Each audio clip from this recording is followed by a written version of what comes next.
Good evening, visitors. Welcome to the Australian War Memorial's last post ceremony. My name is Jennifer Surtees, and joining us today from the Royal Australian Air Force is Group Captain Matthew Hetherington. We warmly welcome the family of Gunner David Charles Newman, whose story will be told shortly. We welcome the veterans who have served, those that are still serving, and the families that love and support them. We acknowledge the members of RSL and Services Clubs Association, RSL Victoria and RSL Queensland, who are watching the broadcast of this ceremony across Australia.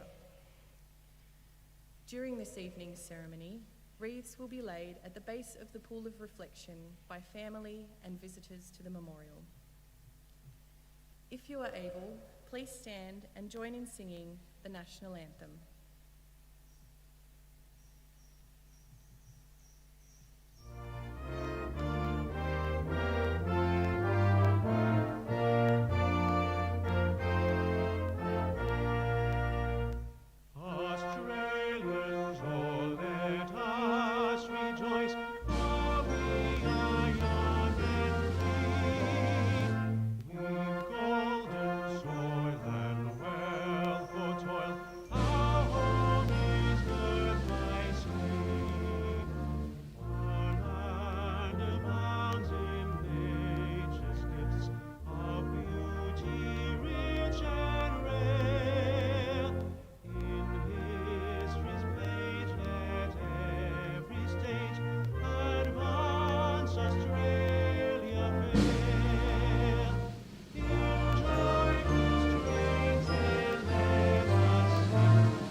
The Australian War Memorial was the vision of Charles Bean, Australia's First World War official historian. Bean landed with the Australian troops on Gallipoli and stayed with them at the front through to the end of the war. The idea of this national memorial and museum came to him at Pozières, France, in the depths of the bloody fighting of 1916. Bean's idea was that this would be a place where families and friends could mourn loved ones buried in faraway places. It would also be a place that could help all Australians understand what these men and women had endured and what they had done for us. Bean's vision, to which we remain true, is best expressed as inscribed in the entrance to the memorial's galleries. Here is their spirit, in the heart of the land they loved, and here we guard the record which they themselves made. Tonight, we will read the story behind just one of those on the Roll of Honour, which lists the names of more than 102,000 men and women who have given their lives for us in war and on operations for more than a century. But first, we present a lament, Flowers of the Forest. Wreaths or floral tributes will now be laid at the base of the Pool of Reflection.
Today we remember and pay tribute to Gunner David Charles Newman.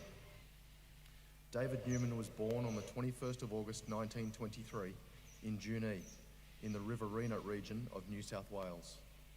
The youngest child of Louis and Deborah Newman, he had 3 brothers and 2 sisters. As a boy, he attended Junee Public School. After the Newman family moved to Sydney in 1929, he attended Cleveland Boys High and passed his intermediate certificate. David's first job was in the glass trade, but by late 1937, he and his brothers had cleared 7 acres of land at Panania, which their mother had bought to establish the family business. The family set out gardens for flowers and vegetables to sell at markets. Jesse was the first of the brothers to enlist. Maury would later join the army, and Edgar would serve in the Royal Australian Air Force. David Newman enlisted at the recruiting centre at Martin Place in Sydney on the 9th of June 1941, putting his age up 1 year in order to enlist, and listing his occupation as offsider on truck. He joined a field training unit at Canberra, and in September attended the anti-aircraft wing of the School of Artillery at Shyville. After pre-embarkation leave in October, on the 1st of November 1941, Gunner David Newman left Sydney, bound for the Middle East. He joined the 2nd 4th Light Anti-Aircraft Regiment, which was part of the 9th Division, in January 1942, and he went on to serve at the 1st and 2nd battles of El Alamein in North Africa. Towards the end of 1942, it was decided to release the 9th Division from service in the Middle East so that it could return to Australia and support efforts against the Japanese in the Pacific. Newman and the 2nd 4th Light Anti-Aircraft Regiment landed at Sydney in February 1943 and began training to join the fight in New Guinea. After embarking from Cairns in early October 1943, Newman landed first at Milne Bay. The 9th Division's first task in New Guinea was to liberate the town of Lae in a joint operation with the 7th Division. After establishing supply bases, the 2 Australian divisions raced each other to Lae. The capture of Lae ahead of schedule meant that the focus of Allied operations could then be shifted to an advance up the Huon Peninsula. On the 22nd of September 1943, only 6 days after the fall of Lae, Newman was part of an amphibious landing at Scarlet Beach, 10 kilometres north of Finschhafen. Because of the haste with which the operation had been put together, there had been no time for rehearsals. This haste, coupled with faulty maps and the fact that the landing took place in darkness, resulted in the majority of the brigade being landed on the wrong beach. Allied intelligence estimates of Japanese strength around Finschhafen were also faulty, with an expected force of between 500 and 2,100, although the Japanese really had around 5,000 personnel in the area. A comrade of Newman's later wrote to David's family with his recollections of the landing. The noise of the guns going off in such a confined space, and the bombs and flak from the Japanese falling into the sea and on the sides of the vessels didn't help our nerves as we approached the shore. We were met by very heavy fire from the Japanese, who were entrenched in emplacements just inside the kunai grass at the edge of the beach, and how more of us weren't killed at that stage, one will never know. The gun troop of 10 batteries in which Newman was a member set their guns up on the extreme right-hand edge of Scarlet Beach, just close to the bombing line. Shortly after first light, the bombers and strafers came in, and the newly won positions were put under strong bombing attack. The gun site was severely hit. 7 members of the group were wounded. David Newman was among their number and died of his wounds later that day. Lieutenant Paul later wrote to David's mother to tell her, Last Sunday, the regiment held a commemoration parade in memory of those of this regiment who fell during the recent campaign. Your son was remembered with the others, as he always will be. This day was fine and sunny, and the service was held in the afternoon at 4 o'clock. Surrounded on two sides by jungle and on two sides by kunai grass, the notes of the last post and then reveille rang clear and stirringly through the air. It was a simple tribute, but fine and moving, and all that we could pay them here to show that we will ever honour their memory. Today, David Newman's remains lie buried in Finschhafen War Cemetery.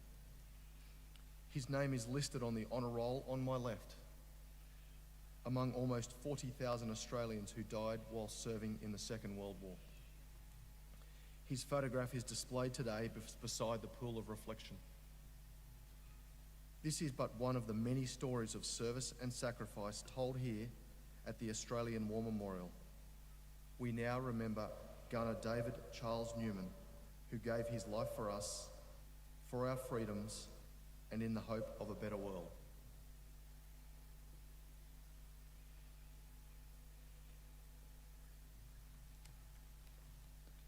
Please stand for the reading of the ode and sounding of the last post.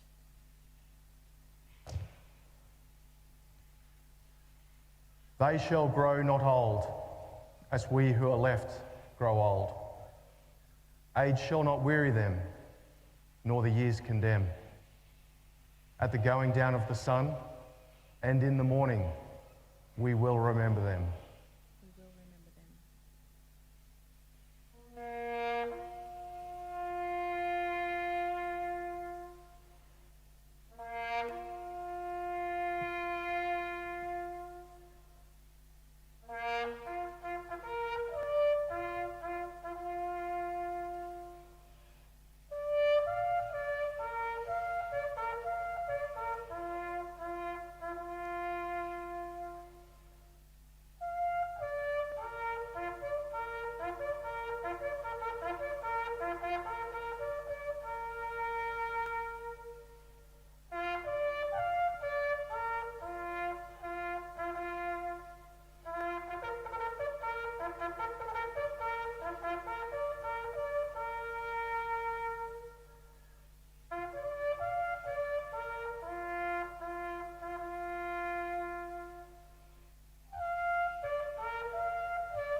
Lest we forget. Lest we forget.